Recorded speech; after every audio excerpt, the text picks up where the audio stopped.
Hola, ¿qué tal? Bienvenido nuevamente. La clase pasada, video pasado para ser preciso, hablamos de cómo crear mi modelo. En esta veremos cómo conectar este modelo ya con la base de datos. Para eso vamos a utilizar una herramienta nueva. Esta herramienta se llama Entity Framework. ¿Qué es el Entity Framework? El Entity Framework es una herramienta de terceros específicamente diseñada o pensada para ayudarnos en todo lo que tiene que ver la gestión de la base de datos con nuestra aplicación. Al decir que es una herramienta de terceros, implica que no viene dentro del core del lenguaje de programación, así que hay que agregarlo. Para agregar cualquier elemento específicamente para el lenguaje C#, se utiliza algo que se denominan nuggets, los cuales se pueden descargar de internet. Abrimos un navegador, aquí está. Y lo que voy a poner en el buscador es NuGet Package, ahí está, que son los paquetes NuGet. Doy Enter y fíjate cómo aquí me aparece la opción NuGet Gallery. Lo selecciono. Y aquí está. Entonces yo te decía, vamos a usar una herramienta que se denomina Entity Framework, que se va a encargar de conectar la base de datos o de ayudarnos en la conexión de la base de datos con nuestro código. Pero yo le tengo que especificar con qué tipo de gestor de base de datos, porque puedo trabajar con Oracle, puedo trabajar con SQL Server y demás. En particular, vamos a utilizar MySQL. Yo puedo buscar MySQL. Entity Framework. Esa es una de las herramientas. Según la bibliografía, eh, MySQL de repente puede presentarnos algunos problemas. Podemos usarla sin problema, pero es mejor si lo cambio por otro que es muy similar y veremos que va a funcionar exactamente igual, que se denomina Pomelo. Entonces pongo pomelo.entityFrame. Doy Enter. Y aquí está, fíjate cómo dice Pomelo Entity Framework Core.mysql. Esta es la mejor forma de hacerlo. Le doy un clic para seleccionar. Tengo que verificar que sea la versión correcta. La versión correcta depende del .NET o del SDK de .NET que yo tenga instalado.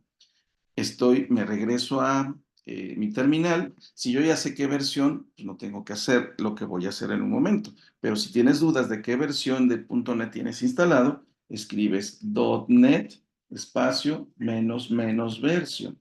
De esta manera te va a aparecer el número de versión que tengas instalado. En mi caso, tengo instalada la versión 8 y subversiones, ¿no? Pero lo importante es el primer número, la versión 8. Y esto te sirve a ti para saber qué versión tienes que descargar. Nos vamos entonces aquí. Fíjate cómo tengo README, Frameworks, Dependencies, Used By y tengo versiones. Entonces selecciono la que sea la versión 8.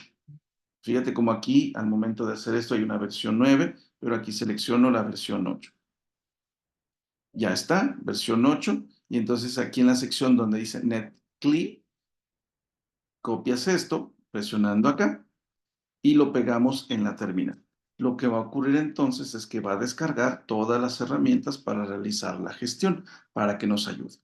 Esta es la manera en cómo tenemos que instalar esta opción que se denomina Entity Framework, que nos va a incluir una herramienta que se denomina DB Context. Ahora vamos nosotros a utilizar esa herramienta DB Context, que en realidad lo que es el contexto de la base de datos. Dentro de la carpeta Models, le doy otra vez clic botón secundario, creamos un nuevo archivo y le voy a llamar Application DB Context. Se puede llamar de cualquier otra forma, pero le estoy llamando de esa manera para que yo sepa que aquí es donde está el contexto de la base de datos que se denomina DB Context. Entonces voy a poner primero, como siempre, mi namespace, bueno, más que como siempre, como nos he explicado en las últimas clases, namespace, y se está dentro del proyecto que se llama Primera Cruz, y dentro de la carpeta Models. Ahí está. Ahora vamos a crear nuestra clase. Public class application DB context.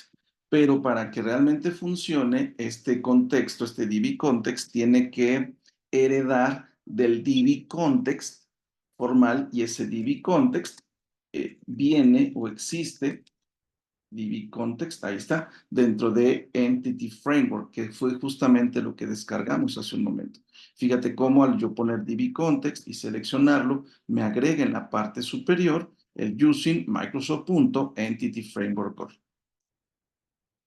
Sale. Dentro de la clase vamos a crear un constructor. Recuerda que para que sea un constructor debe empezar con la palabra reservada public y luego el nombre de la clase. Application DB Context. Ahora, los parámetros, solo va a tener un parámetro.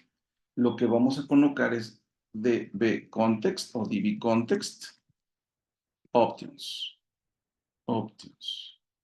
Options. Abrimos y cerramos el símbolo de diamante y dentro del mismo pondré el nombre de mi clase, o sea, Application DB Context. Ya fuera del símbolo de diamante pongo Options. Como está heredando, tengo que indicar la herencia, dos puntos, base, options. Como es un constructor vacío, abro y cierro las llaves. Esto que estoy haciendo entonces es creando mi clase DBContext que se va a encargar de gestionar todo lo que tiene que ver con la base de datos. De eso se trata, por eso la herencia, para que herede todas las propiedades y todos los métodos que iremos viendo más adelante para poder acceder a la base de datos. Esto que está aquí es el constructor. En realidad el constructor lo único que hace es inicializar al DBContext. Ahora bien, fuera de las llaves del constructor, pero dentro de la clase, doy aquí Enter, vamos a generar una propiedad que se encargue de manejar al conjunto de datos.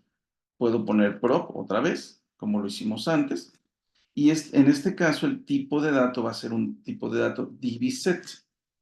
Pongo dbset, pongo mi símbolo de diamante y dentro del símbolo de diamante o de menor que mayor que, pongo el nombre del modelo que va a ser mi propiedad. En este caso, usuario.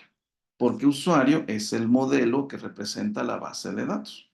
¿Sale? Después, en lugar de myProperty, pongo el nombre, que sería, por ejemplo, usuarios, que es como se va a llamar mi variable que va a manipular. En este caso, entonces, sería algo parecido. Si yo quiero o si yo necesito otra clase, es decir, yo tengo, por ejemplo, aquí tengo la clase usuarios que representa la tabla usuarios. Si yo tuviera otra tabla o pensado tener una tabla que se llame, por ejemplo, materias, entonces lo que haría es poner otra vez prop, dbset, materia, y entonces acá sería materias. Obviamente aquí me marca error porque no existe un modelo que se llame materia, pero esa es la idea. Tengo que crear un DBset para cada uno de los modelos que esté generando. Entonces, de esta manera es como se genera el DBContext. Estamos utilizando una herramienta que se llama Entity Framework Core, que lo que va a hacer es otorgarnos todas las herramientas para que podamos hacer de mejor manera la conexión con la base de datos y tengamos ya elementos para poder generar la interacción con esa base de datos sin tener que escribir código SQL. Nos vemos en el siguiente video para explicar cómo hacer ya ahora sí formalmente la conexión.